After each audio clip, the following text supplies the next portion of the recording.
નમસ્કાર. ચાલો આજે આપણે એક એવી અદ્ભુત સફર પર નીકળીએ જે આપણને હજારો વર્ષ પાછળ લઈ જશે.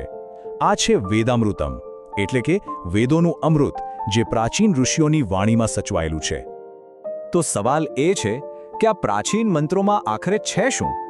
શું એ ખાલી પ્રાર્થનાઓ જ છે કે પછી એમાં બ્રહ્માંડના કોઈ ગહેન રહસ્યો છુપાયેલા છે? આ સ્ત્રોત સામગ્રીનું વિશ્લેષણ એ સમજવાનો પ્રયાસ કરે છે કે આ મંત્રો આજે પણ આટલા શક્તિશાળી કેમ મનાય છે. ચાલો તો પછી આના મૂળ સુધી પહોંચીએ. વેદ જે છે ને એ આપણા પ્રાચીન ભારતીય ધર્મ અને ફિલોસોફીના પાયાના ગ્રંથો છે. આજે આપણે જે 3 સ્તુતિઓનું વિશ્લેષણ કરીશું એ ઋગ્વેદ અને યજુર્વેદમાંથી લેવામાં આવી છે. જુઓ, એક વાત આપણે ખાસ સમજવી પડશે. વેદોમાં જે મંત્રો છે ને એ બધા એક સરખા નથી હોતા. કોઈકવાર એમાં દેવતાઓની સ્તુતિ હોય, તો કોઈકવાર પ્રાર્થના, અને ક્યારેક તો તત્વજ્ઞાનની એકદમ ગૂઢ વાતો પણ હોય છે. આ જ વિવિધતા વેદોને આટલા સમૃદ્ધ બનાવે છે. હવે આવે છે એક ખૂબ જ મહત્વનો મુદ્દો. જો સંસ્કૃત સાહિત્યને બરાબર સમજવું હોય ને તો એક વિભાજનને સમજવું જ પડે, અને એ છે વૈદિકમ અને લૌકિકમ વચ્ચેનો ભેદ. ચાલો જોઈએ કે આ બે વચ્ચે શું તફાવત છે. તો શું છે આ તફાવત? સાવ સરળ ભાષામાં કહીએ તો વેદિકમ એટલે વેદોમાંથી આવેલી રચનાઓ. એનો મુખ્ય હેતુ આધ્યાત્મિક અને ધાર્મિક વિધિઓ માટેનો છે. અને બીજી બાજુ છે લૌકિકમ, જે પછીના કવિઓ અને લેખકોએ લખ્યું. એમાં તમને દુનિયાવી વિષયો મળશે, જેમ કે પ્રેમ, વીરતા, પ્રકૃતિનું વર્ણન, આ બધું જ. અને આ તફાવતને સમજવા માટે આ બે ચિત્રો એકદમ પરફેક્ટ છે. જુઓ, ડાબી બાજુ ઓમનું પ્રતીક છે. એ શું બતાવે છે?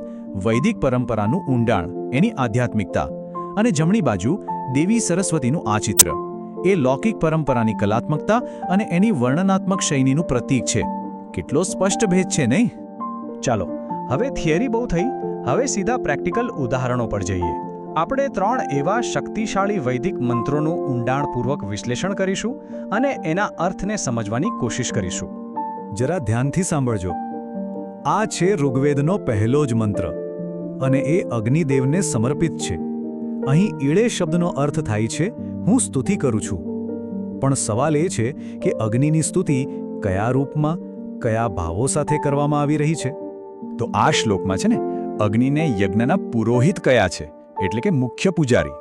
પછી એમને દિવ્ય પ્રકાશવાળા દેવ કયા છે, દેવોને બોલાવનાર હોતા અને અમૂલ્ય ભેટ આપનાર રત્નધાતમમ તરીકે પણ વર્ણવ્યા છે.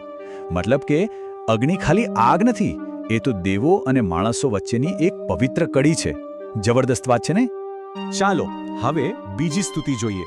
આ યજુર્વેદમાંથી છે, અને આ સ્તુતિ છે દેવોના રાજા ઇન્દ્ર માટે. ઇન્દ્રને આપણે એમની શક્તિ અને વીરતા માટે જ ઓળખીએ છીએ, બરાબર ને? આ મંત્રમાં ઇન્દ્રને વૃત્રજીત કહ્યા છે. કેમ? કારણ કે એમણે વૃત્રાસુર નામના રાક્ષસ પર જીત મેળવી હતી. એમને મહાન કામ કરનાર અને સત્યના સ્વામી પણ કહ્યા છે. અને છેલ્લે પ્રાર્થના શું છે કે આવા શક્તિશાળી ઇન્દ્ર અમારા નેતા બને. અને હવે આપણો ત્રીજો મંત્ર, જે પણ યજુર્વેદમાંથી જ છે. આ ભગવાન શિવને નમસ્કાર છે. આ મંત્રની જે સુંદરતા છે ને એ એના પુનરાવર્તનમાં છે. તમે સાંભળશો કે નમઃ શબ્દ વારંવાર આવે છે, જે એક સંપૂર્ણ સમર્પણનો ભાવ બતાવે છે. આ સ્તુતિમાં શિવના અલગ અલગ કલ્યાણકારી રૂપોને વંદન કર્યા છે.